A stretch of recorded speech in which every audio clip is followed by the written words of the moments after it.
It's reached the point that this Northeast Portland house off 24th Avenue and Weidler Street is known for one thing. From what I'm told, it's called the car crash house. The latest crash happened just after 11 Christmas Eve night.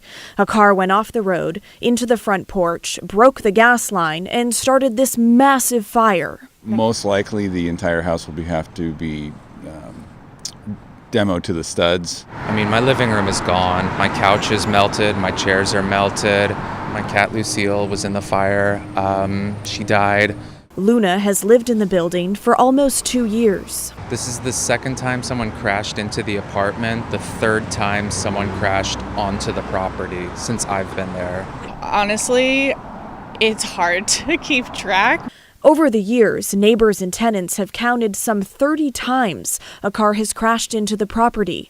Recent data from Portland Fire and Rescue shows in the last 2 years, they've responded 6 times. But I remember vividly having to go out and the car was upside down on fire, and I had to help the woman out of the burning car.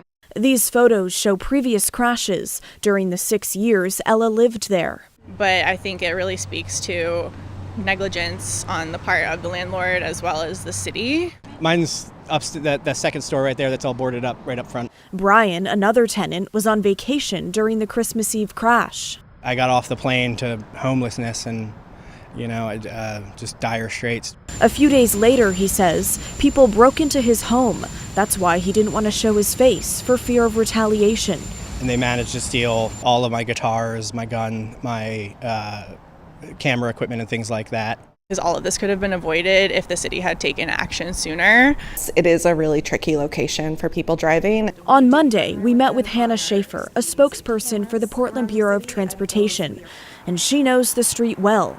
We are, of course, looking into this deeper, going to implement changes where we can. The city made some small changes 2 years ago, including raising traffic signs, adding reflective bumps, and a solid white line to discourage passing. But clearly, still problems.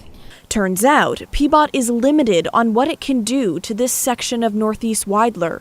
It is an emergency transportation route, which is even kind of takes the highest precedence for us in our hierarchy of streets, which means that it is a named and known route for emergency responders. That means physical changes like speed bumps are not allowed. And so our ability to make major changes on those types of streets is limited because our job is to make sure that they can get through and do it in a certain timely way. And we don't want to be responsible for lowering the travel times of those streets because we want to make sure that our first responders can, of course, get to any crash, any situation, whatever it may be. So instead, PBOT officials plan to install speed reader boards, seeing as speed is a contributing factor in many of these crashes. Frankly, if we were going to do something bigger, it would probably require a larger redesign, and that we're limited to with our budget, unfortunately. Giving those impacted little hope. My papers, my childhood photographs, gone. I have to move. So along with the street being an emergency transportation route, PBOT tells me it's also designated as a major city traffic street, carrying over 12,000 vehicles every day. That's according to a count they did back in 2017, further limiting their options for any major changes. Now, when it comes to the property itself, I heard talks today of the property owner putting up barriers in the front yard. He was there today, but he didn't want to talk on camera with us. And I have to say, when we were out there this morning, I said multiple times to my photographer, make sure you don't get hit. It's really no joke out there. The cars were coming so close to where we were standing, right in the front lawn.